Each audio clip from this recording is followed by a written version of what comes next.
going on? What's going on? Brutus here, bringing you another up-and-coming video. We're here at AintNobody, and I need to get this in before we lose the replays. 74 to 74, 99.64% tiebreaker win over 98.6. Really great war. Really good war. Let's take a look at the breakdown. What we had on the left side, this was a random spin. AintNobody offered one full Town Hall 10. And then we also had 1, 2, 3 9.5s, brand new 9s, 30-30s, pushing like brand new to the Town Hall 10 game. And then after that, we had roughly about 17 Town Hall 9s, like 30-30, stuff like that, high 20s. And then 3, 1, 2, and 3, 8.5s with like 10-10, 15-15 max at most, rather. And then one Town Hall 8. And then I don't have any shame in showing you guys this, but this is why I said this was a really good war and something I couldn't wait to show. They had one full Town Hall 10, and then everybody remember Sesame Street. Let's bust out the count. Thinking of Clash of Clans. The count. 1, 2, 3. Count the Town Hall 10s or the 9.5s with me. 1, 2, 3. 4. I'll just keep going. So basically what it was is they had a total of 12 9.5s. Sorry, 12 9.5s, a 10.5, and I think they had 9 Town Hall 9s. Is that right? 12, 9, 21. What did I get wrong? 6. I'm so sorry. 16 Town Hall 9s. They had 16 Town Hall 9s, 12 9.5s, and I swear it's my Hawaiian math. 12 9.5, 6. How is that even possible? 16. I get this wrong. 12, 13, 13 and 9. Whatever. A lot. Oh my God, I wrote down my numbers. I don't even know my own freaking math. Oh my God. You know what? I don't care. I seriously don't care. It's a random freaking war. And what I'm basically trying to say is, good Lord, that's an engineered clan. So that only makes this victory even sweeter. Take your hat off, AintNobody. Great job, guys. And of course, I'm not in this war, so this is all them. Nice job, guys. Let's start off with the number 1, 10v10, Vigorous. Kind of an easy base. I actually have this. No, I don't have this base. I hit this base a few times. I have a variation of this base. Yeah. Especially with like, I mean, if I almost, the Infernal Towers are different, but everything else looks pretty much the same. Anyway, that's my I'm lazy anti-2 base. Really nice job. Gets the lure on the bottom here. We'll go to ×2 because I do have 6 replays to show you, and this one isn't all too. It's pretty late developing, and I want to show you guys some really just sexy Town Hall 9 attacks too. This one is obviously a cleanup, but Queen took out air defense, CC, 2 air defenses, and the CC and Royals, and then Lalo's the base. Freezing the first Inferno, and then bum rushing the second Inferno. Got a stray Tesla around the Town Hall. And then 2 unpopped Hounds. Really nice job. Too many loons up at the end, but just wrecked face on this. Nice job, Vigorous. Really nice 10 on 10. Leaving a Town Hall for the end. We'll bounce out of here, and we'll go down to number 7. And I don't commonly show these type of attacks. As we look at El Crash doing a cleanup attempt, I usually don't show 30-30 attacks or stuff like that on the up-and-coming series. However, I feel like I'm doing a disservice to these guys because they really pull down some nice attacks, and it's just, it's just not always the meta. Although we're looking at a Laloon right here that I think I like this because of the use of the wizards on the right-hand side at the high hit point storage on the right side. So good recognition on supplementing the right side of his funnel with 2 extra wizards to pull down all that, and it really enabled, to me, it was like the real story of this attack. The decision of 3 wizards on the right side, really dominant funnel in there, pushes everybody else in straight into double giant bomb set, but also the shallow jump that he placed so that there's no reason to go into this wizard tower. There's no other direction to go into with except exiting the premises and going down the channel here. And the queen has access to pretty much everything, but really nice job pulling out at least 40% on the kill squad push alone. And then he just basically bowling ball alleys the Lalo, keeping the hounds in front of the loons. And notice how all the air targeting defenses are covering that air defense. So he only needed 1 haste to control when they come over there. I mean, queen ended up shooting some things for him, helping him out even more.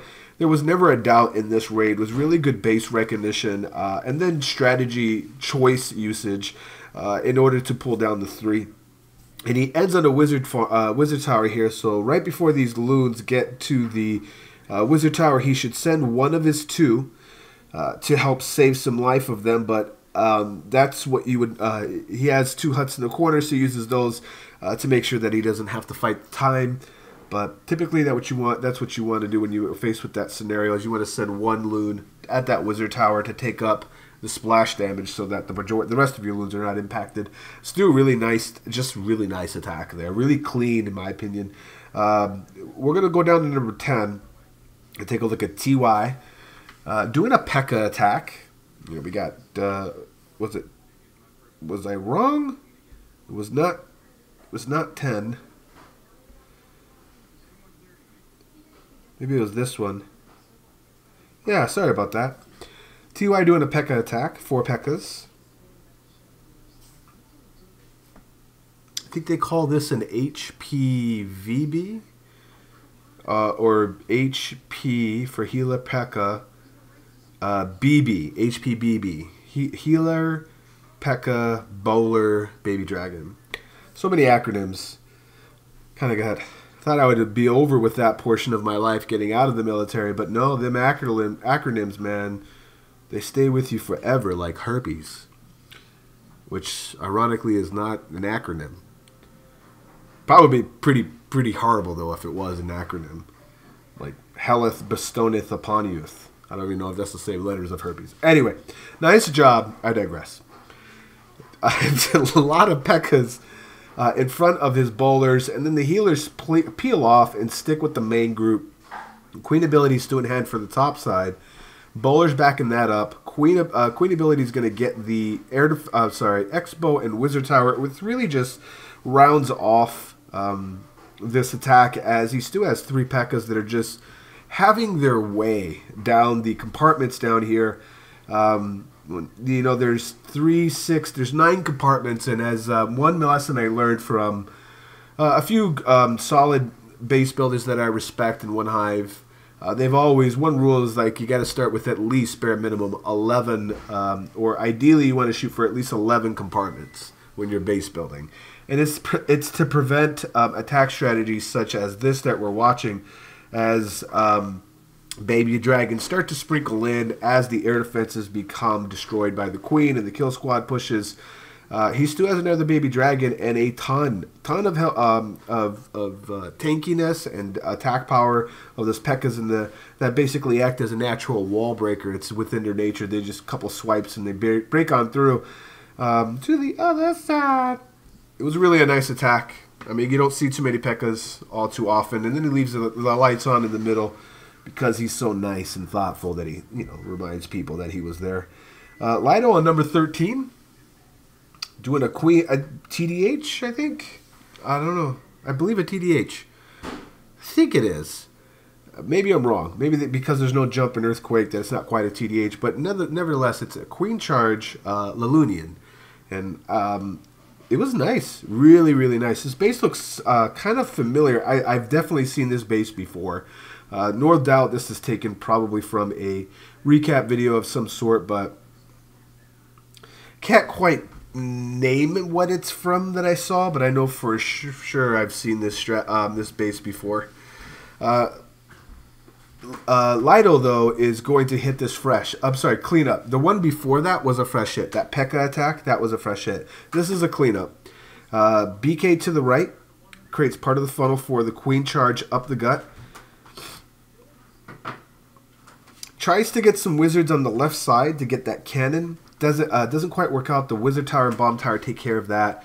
BK aggroes the CC, pulls that out. Poisons to slow that down. Also gets a little bit of the queen. That she'll step up into that poison. Then he'll get the air defense and keep pushing up. I mean, really, he's exploiting the gap. I'm really not a fan of these U-shaped bases that allow you to utilize the channel. And if you're going to utilize the channel, don't put all your air defenses or critical defenses that are so reachable within it. Sweepers, they matter, but look at this. He went straight as a queen charge into the teeth of the sweeper and pretend it wasn't there. So it almost feels like the guy put the sweeper in that direction to bank on the fact or deter. Like, no one would be crazy enough to do that. Not Lido, man. He's like, forget your sweeper. I don't know. It was really nice. He'll get down to the third air defense, and he still has a Lalo planned and 3 haste and a rage. And abilities still in hand. I mean, this base is wrecked. He's not fighting the clock either. Really good spread and direction on the hounds so that he had them going from different directions. These loons right here on the left side at about 9 o'clock that are getting into the haste right now, they were placed just a bit too early. They were perfectly targeted. Had he just waited into the archer tower, took a notice of the hound, he would have saved maybe a loon. And I'm nitpicking. I mean, and I really shouldn't because this is a pretty damn good attack. Waste a little bit by waits a little bit to get the hound to pop so that he can get some cleanup troops behind him, but he still has a rage and a haste in the bag, and pops the queen ability to take away some high hit point storage. She'll work her way around the bend and take away another defensive stopping point for the loons. Drops the haste to zoom them right past to the last section at this point. Uses the rage down because you don't get style points, but with this was just a beautiful attack. Really good recognition to exploit that channel of how much you can get for it, and then patience to hold on to the Lalunian portion of your raid to the very end. I mean, just great job, man. Really nice raid. Let's go down to number 14 and do another cleanup. We have HUSSK, who is the infamous 9v10 that I have on the channel. You can check that out. Just search 9v10. He'll pop right up. So, with 25-15 heroes, which is typically what I try to do with up-and-coming videos around that level, but I do have different plans. So, I think the evolvement of the up-and-coming series is about time to happen, where get into showcasing more of these type of attacks where it's just not meta CWL hardcore tier 3, whatever. Bases that you just normally won't see all the time. The broader war community base, if you actually look at the war community is a small slice as far as gamer, how many people play it that way, like hardcore war community. It's even smaller of that pie at the CWL level. Most of us are at this level where it's not in the CWL. Still have the same mentality of one that's in it. In fact, a lot of the people, there's a few people, at least a handful, that are in CWL clans, such as Swami Quackats, or SK, and I'm going to get so much shit for mispronouncing that, but whatever. Kit Kats, or Swami Kit Kat, or Quackcat. You guys are going to have to teach me phonetically how to say that. I heard it's Finnish. I never would have guessed. But, some people that used to be in KJ is now in that clan. I think Code Enigma is also. We have some people that are in that clan that have minis here. So, yeah. I think this is what I believe the majority of the war community faces on a regular basis, like the bigger chunk of percentage of players. And so that's really my goal, is to bring something a little bit more with the up-and-coming series that you can expect in the change moving forward as we look at such a just Leaving the loon parade for the end. I mean, I didn't have to say it. You guys could just watch. Man is a beast. And he's a co-leader as well. And I feel so so embarrassed that I didn't know that was his mini. Shame on me. But getting back to, you will see majority. That's the goal for this as we finish this up on a fresh hit on number 19 with a newcomer, Rahul the Great. Rahul the Great. I'm going to go with that, bro. Zap Quake right here, but look at what happens with this. Hold on, I'm going to talk through this and then go back to my finish off my last thought. Zap Quake's in air defense, and then presets for 6 loons. Fish. Remember, this is a fresh hit. Fishes out a Tesla farm, gets that air defense, and gets a partial lure. Actually, a full lure. Now pause. This is why I ended on this one and why I really liked it, and it's fresh. Fished out a Tesla farm, great information. Number 2, took out an air defense, so that's pivotal. Number 3, full lure. And then number 4, he broke this air defense as part of that whole pre-plan. What this does is create a guarantee 3 loon pathing as you're going to watch what happens. For loon pathing, that is awesome. Let's go to play, you'll see the rest. So what I'm getting at is what I'd like this up-and-coming series, the heart of what I really want it to be is relatable to more masses that people can identify with, but still be in the same conversation and breath of like serious Warclan. Like I don't expect like internet bases all the time. This is not. I don't believe this is an internet base, but it's not current meta is what I'm getting at. But still, all the same fundamentals and lessons that can be applied across the aisle to different skill sets and experience levels. That's really what I'm going at. But as you can see this right here, he's still holding on to that BK. Queen by herself. Okay, he still has ability. Naked, like I think they call that commando. But did you see that pathing? This is a textbook queen pop. I'm going to tag Cast and Blast. I am going to definitely tag Ryan and tell him to check this out because this was a textbook queen pop. I really liked it. Bags a haste at the end, and notice how he doesn't use it so that he's trying to get the hound to pop to get more pups everywhere. Finally fishes out a Black Sam, but unfortunately it got onto a loon before the hound and didn't give him more pups. But he has so many everywhere. It didn't matter. He used the BK as cleanup. Damn. That's insane. That's insane. That was a really nice queen pop. This base almost reminds me of the last base we saw before. Just, I'd flipped. But really good illustration of how to get a lure, a multiple purpose lure. You invest more on the troops, but you get so much more value on the greater attack strategy of what he demonstrated. So I really like that. That was really, really nice. That'll do it for this up-and-coming video. Once again, it's Brutus reminding you, you got to be better than a double. And I will check you next time.